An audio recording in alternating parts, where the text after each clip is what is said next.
Hello YouTube, this is the Civic Yankee, or the Corolla Yankee. Today we're going to, before we commit to 2ZZ injectors, I want to make sure that all my vacuum hoses and everything are not leaking, because I know I did a lot of work in that area, and I have the plastic silica intake manifold swap as well. A lot of hoses going everywhere. It's very easy. There could be like a simple vacuum leak somewhere. So I'm going to collect some parts on RockAuto and let's go shopping together. Here's RockAuto. Let me see if I can get it bigger. There we go. So I'm 2001 and I did the silica because I have the plastic intake manifold swap from a silica. So let's start with all the rubber pieces. We're going to go foil and air. We're going to do the injector seals and O-rings because that's one area that could be leaking. I don't think I've ever replaced those. And look at these. These are super cheap right here, like $1.54. Those should be for the base GT model. I'll take those. Just make sure. Yeah, these are definitely for the base right here. Base of the injector. And then we need some upper ones too. There's a for the foil. Go into the foil rail. Those should be okay. We'll replace them anyway. Okay, so that's good. I have a sinking suspicion that maybe there's an air leak by the injectors. I haven't replaced that for a while. This is another one that I suspect, the idle air control valve, as I was messing with that. Let's get a seal for that one. $1.31. I'll take it. We'll get a throttle body gasket as well. GTS is 2ZZ. We are 1ZZ. I'll take the $2.18 one. And I got throttle body gasket. We have the IAC gasket. The other one that's there is the we got the foil injectors. Other one that is there is the big one, the actual intake manifold. Intake manifold gasket. We want to be very careful. We want to go for the orange one right here. Orange. It says silicon premium grade GT model improved design. I want to get that one. Okay, so I think we got that taken care of. Now, there's a lot of vacuum hoses and stuff I don't actually need that's on my intake manifold, so we want to get rid of those. I think we have everything there. So now it's time to go to the tools and universal parts. This can be quite messy over here. See if I remember where to go. Hose lines and clips maybe. And it was, I think vacuum hose connector. Oh yeah. Okay, we want to get these 80 piece vacuum cap assortment. It should have the stuff that I need, hopefully. We need to cap off some lines. Also, I want to show you guys, I'm probably not going to buy them now. Of course, there's the, you can get these vacuum connectors too, which would be pretty nice. But I want to show you these fittings right here. This is under hoses, lines, and clamps. These fittings, you can look at the union, inverted flare union, go to the 3/16 of an inch. This one actually says 10 millimeters right here. If you need to do an adjustable rear disc brake valve adjuster, you're gonna have to cap off. You're gonna have to put together the front lines so that they're together all the time, and then the rear lines you're going to need kind of a depending on the adjuster you get, you might need to make that into one line. So left side, right side, rear brakes put together. You'll need something for that. Um, I might go ahead and get one of these, and then maybe get some caps just in case. Get two of those. Okay.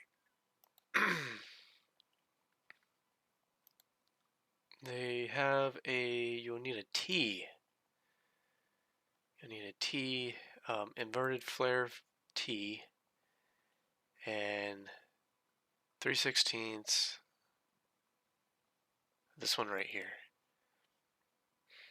So I don't plan on doing that anytime soon. Actually, I plan on going to the junkyard that I got the rear disc brakes from the 5th gen Celica and just taking its um, brake proportioning valve. I want to do that first, but it would be nice to have this stuff on hand just in case if that doesn't work out, the front and rear brakes are still not um, one's locking up before the other. Right now, the front brakes are locking up before the rear brakes because I didn't change out the proportioning valve. If that's still the case, then I do want to do maybe a Willwood adjustable brake valve, but we're gonna go OEM first because that's gonna be the cheapest option. I might keep these in my shopping cart. Okay, so we have that for a possible.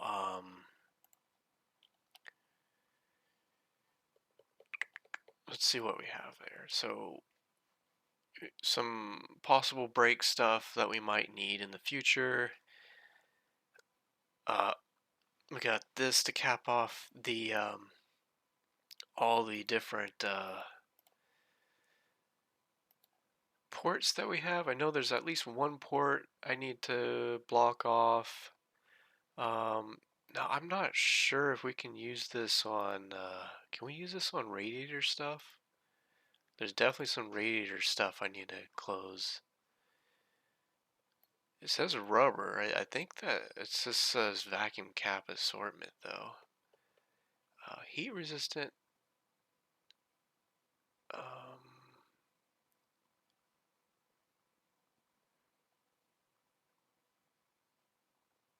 yeah, I'm gonna just say probably not. Maybe I'm not sure. But yeah, I would like to cap off those two radiator lines that go to the throttle body, because I don't use them, and it'd be really nice to just cap those off. But probably have to measure those out and get the specific silicon one for it. But we'll do that later. We're just going to concentrate on vacuum right now. We got our revised intake manifold gasket and our not revised, just regular throttle body gasket, which I haven't changed in a while. So, and then this one, I know I need to change this. I thought I changed that out before. Maybe not, which could probably explain why I'm having issues right now. And then these, which I haven't changed out in quite a while. I don't think I've ever changed them out for the injectors. Again, this is for you have an 8th gen Corolla and you did the plastic intake manifold swap from a 9th gen Corolla or the 7th gen Celica. These are kind of the parts you'll need to make sure you're not having any vacuum leaks. Now, I did something special for the intake box. I actually have my stock intake box, but as you know, the throttle body for the plastic intake manifold and the throttle body that comes with is a little bit bigger than the 8th gen throttle body. So you're gonna have to do some custom mixing and matching to get that to work. I also had to cut off the bottom part of my intake box to make it fit in the engine bay because it's not gonna. You could maybe do it in the stock location. You're gonna have to have like a 90-degree elbow, but the way I did it is a lot different. And I think that's it. Actually, I can actually show you guys what I did. Here's my website, CorollaYankee.com. Kind of opening up some blogs, and I'm just going to keep on editing the same blog until I figure out what fixed it. So starting from the top is kind of be the oldest information available, kind of going through what I'm thinking, and then possible fixes, and then here's a date right here, um, on the May 4th. I cut my intake box, the bottom part of it, and then here's how it's set up right here. See if I can, I wish I could, I guess I need to make a gallery so I can make these pictures bigger. But as you can see, I have it coming out here, and this is actually a Honda part right here from an R18 Honda, and this is the way I have it set up. This is actually part of the 9th gen intake from eBay that I cut up, but it has a vacuum line. This vacuum line doesn't actually go anywhere. It used to. It used to go for the closed canister valve for the evap system, but I have my stock box, so that's where I hooked it up. Hey, that's another thing you could do. You could do a go to eBay right here for your intake, but just be careful with these. Let's see, a 2003 Corolla short ram. Be careful with these because I don't know if the MAF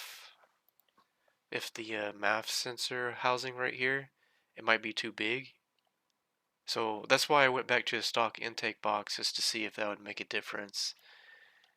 Made a difference for a little while, but then it started to go back up. And here we go. Here's one for $30. You can get a K&N filter put on there.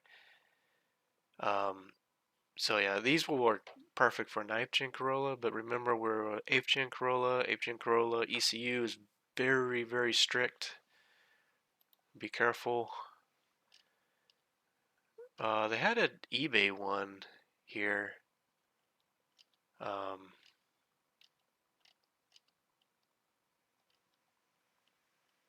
Oh yeah, that's right. We maybe they don't have those anymore.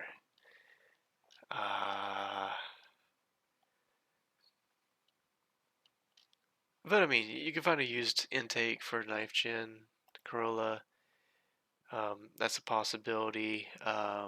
This, watch your long-term foil trims, and then if they cause you high long-term foil trims, resell it on eBay. Yeah, so that's it. This is what I'm gonna buy. Where's my card at again? How much is this? Oh man, $30. Let's just see how it will affect the shipping.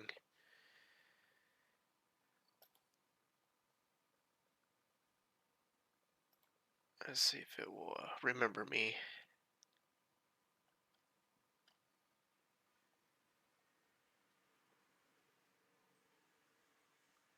Whoa, shipping is like pretty expensive.